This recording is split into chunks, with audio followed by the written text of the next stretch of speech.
Muli nagparamdam kay Lola ni Dora ang mga dumukot kay Yaya Dub at may kondisyon para palayain siya. Ang mga ganitong tagpo, tinututukan ng mga Pinoy maging sa iba't ibang sulok ng mundo. Ang Star Bite sa ni Nelson Canlas. Ayan. Baka po may nakakita po sa inyo nito. Nagpakalat na ng poster sina Lola ni Dora at ang kanyang Rohelios para makita si Yaya Dub. Sino po makakapagbigay ng tip o makakapagturo? Babayaran ko ang renta ng bahay ninyo, tubig, kuryente. Maya-maya, may tumawag. Saan mo dinala si Yaya?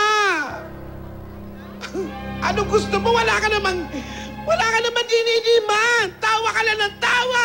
Si Yaya nasa madilim na kwarto pa rin at mas tumindi pa ang takot. Napilitan na lang siyang kumain ng bigay na galunggong at kanin, habang si Alden nagmumukmuk pa rin sa sulok. Yakap-yakap ang unang may picture ni Yaya.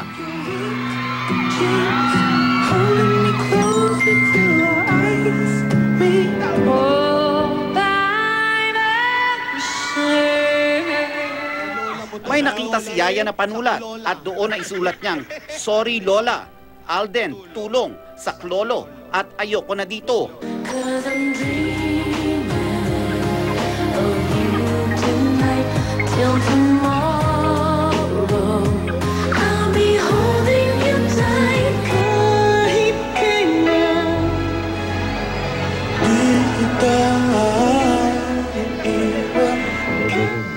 Napakahirap na nangyayari sa mga bata.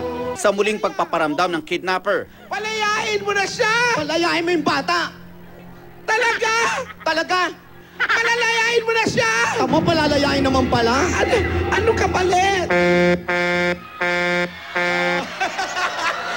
ano nga ba ang kapalit ng paglaya ni Yaya? Yan ang inaabangan ng Aldab fans hindi lang sa Pilipinas, kundi maging sa Las Vegas, New York, Dubai, Israel, Singapore, Malaysia, Hong Kong at Australia. Nelson Canlas, GMA News.